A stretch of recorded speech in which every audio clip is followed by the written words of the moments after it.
Welcome to the Desired Grades. Myself Divya Gupta. Today we will learn about the topic fluid mosaic model of the plasma membrane. We all know that the plasma membrane is also known as cell membrane. It is the actual membrane which is covering the cell. Outside the cell membrane it comes the cell wall. So let's start. It was discovered by the scientist Singer and the Nicholson in 1972. Looking at the structure of the membrane, we find that there is a lipid bilayer. It means there will be two layers of the lipid. Then comes the proteins. There are many types of proteins which are found in the membrane that we will study in this topic. Then comes the sugar molecules and the cholesterol molecules. First comes the lipid bilayer. Looking at the structure of the lipid bilayer, we will find that at one part there is a hydrophilic and another end there is a hydrophobic tail.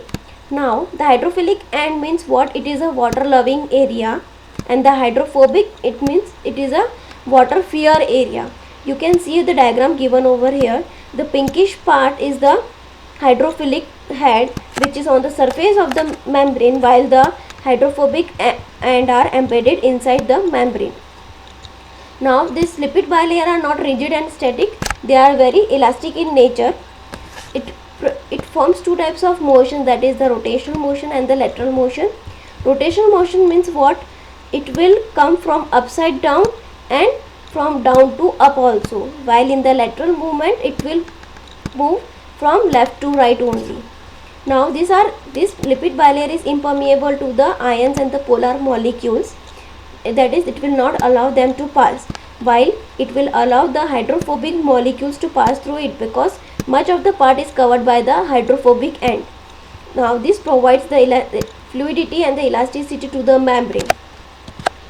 Coming on the types of the proteins, we will find that there are many types of proteins like protein channel, globular protein, glycoprotein, integral protein, peripheral protein. Such types of proteins are found over here. Now the main function of the proteins are cell adhesion, energy transduction, for the signaling process, for cell recognition, and mainly for the transport. Now in the next part we will learn about these all things. First of all, the proteins comes. Now proteins are covering the 50% of the membrane volume. It means much of the part is covered by the protein itself. Now proteins are mainly of three types which are present on or in the plasma membrane. First is the intrinsic protein. As the name is indicating, they are embedded inside the lipid bilayer. It means they are in the inner part of the lipid bilayer, and that part will be the hydrophobic area. Then comes the transmembrane protein. Now as the name is indicating, it will span across, it means it will cover the whole surface of the membrane. Then comes the extrinsic protein or the peripheral protein, means it will be present on the surface of the lipid bilayer.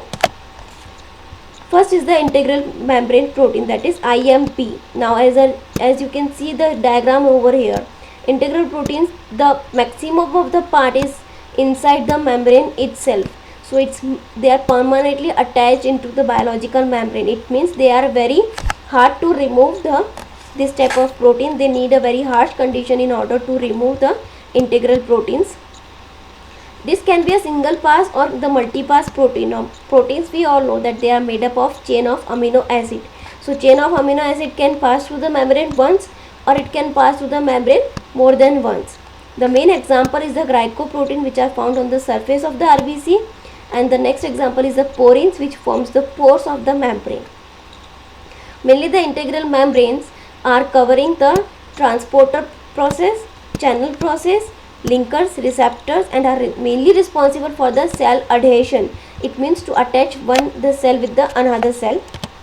Next is the transmembrane protein. Now transmembrane, we have seen that it is completely doing the function of transport.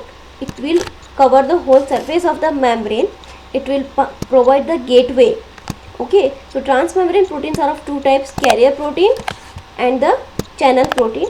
First we will learn about the carrier protein. Now this type of protein can form the function of two types, like active or the passive. It depends upon which type of molecules they are passing through or they are transporting. If they are in the active process, it means they will be requiring the external source of ATP in the passive process, they will not require any sort of energy. Now the carrier proteins are of two types, uniport and co-transporters. Uniport, it means it will allow only one molecule to pass through it at a time, while in the co-transporter again there are two types, symport and antiport. Symp means same, so here the transport of molecules will be in the same direction at a time, and the molecules can be more than one, while in the antiport the transport of molecules in the both the direction. Next is the channel protein. Now channel proteins are of two types, non-gated channels and the gated channels. Now non-gated channel, it means they will work on the concentration gradient. As you can see here the concentration is more, so it will pass the molecules towards the other side in order to maintain the concentration. While the gated channel, they always require the specific signal, and if the presence of this specific signal will be there, they will open their gate. If this closed gate will get open up, and then they will start transporting the materials. Next is the extrinsic proteins. These are found on the surface of the membrane, or some of the extrinsic proteins part is there which is embedded inside the membrane.